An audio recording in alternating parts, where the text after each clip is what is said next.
Hey guys, welcome back to my YouTube channel. And in today's video, I'm going to be doing an NBA mock draft. Starting with the first pick in the NBA draft, I think that the San Antonio Spurs should select Scoot Henderson. No, I'm just kidding. Obviously, they should select Victor Wembanyama. He's a 7'5" demigod. That's all I gotta say. Then, for the second pick in the NBA draft, the Hornets could decide between Scoot Henderson and Brandon Miller. I think that the Charlotte Hornets should not get Brandon Miller with the second pick, although he may be a better fit than Scoot Henderson. At this point in the draft, the Charlotte Hornets should select talent over fit. And Scoot Henderson is a generational talent. They compare him to Derrick Rose or Russell Westbrook. He's very explosive to the rim and is a great point guard at the number two pick in this draft.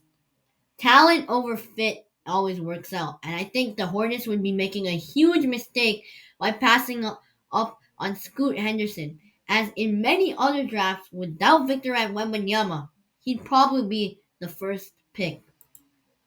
Then, for the third pick in the NBA draft, if this pick is not traded, I believe the Portland Trailblazers should select Brandon Miller. I mean, he's the best player available. He plays like Paul George. He's a good shooter. He's 6'9", and he's a good on-ball defender. He's also good at finishing at the rim. I think it's a great selection for the Portland Trailblazers, as they may even trade Damian Lillard. Then, for the fourth pick in the NBA draft, the Houston Rockets should select Amen Thompson. He's very athletic. He's a plus defender. He's a good playmaker. All he needs to work on is his jump shot. He is the best player available right here at the number four spot in this draft. Then, for the number five pick in the NBA draft, the Detroit Pistons have to go with Cam Whitmore. Cam Whitmore is a pretty good shooter, a good on ball defender. He moves off the ball very well, which would complement the play style of Cade Cunningham. This would be a really good fit for the Detroit Pistons, as Cade Cunningham is a great passer and Cam Whitmore moves off the ball very well, and he's a good defender. Then for the sixth pick in the NBA draft, the Orlando Magic select Oscar Thompson. He has a promising jump shot, although he's not doesn't have the best jump shot. He's a decently good mid-range shooter. He's a skilled ball handler. He's a good defender, and of course, he's very bouncy, just like his brother. So I think it's perfect for the Orlando Magic. They should take Oscar Thompson. Then, for the seventh pick in the NBA draft, I think the Indiana Pacers should take a power forward, and that power forward is Jarace Walker. He's really good fit next to Miles Turner, Tyrese Halliburton, Benedict Mathurin, and I think he slides right in at the power forward position as he's very versatile. He's not the best shooter, but he has a promising jump shot.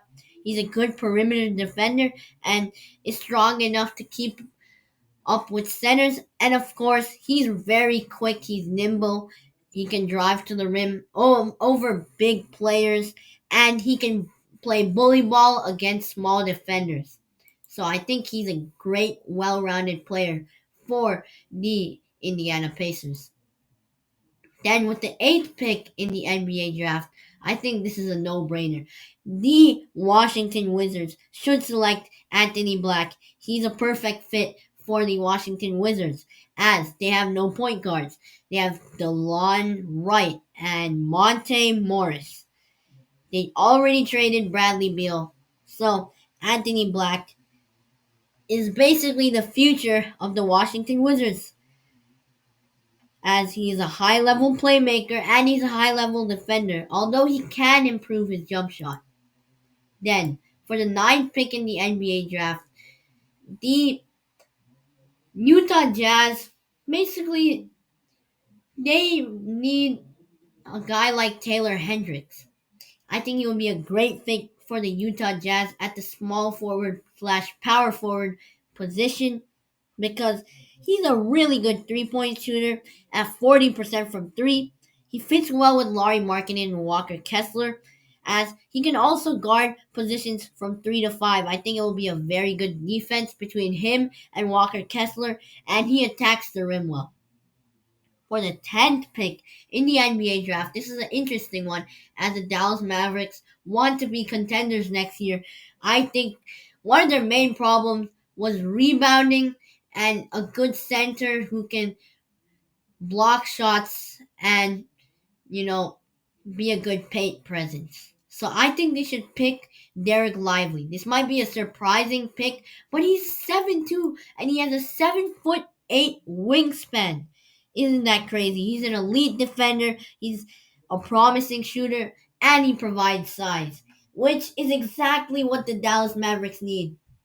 Then with the 11th pick in the 2023 NBA draft, I think the Orlando Magic should select Grady Dick. He's the best player available in terms of a NBA type player because he's shooting 40% from three.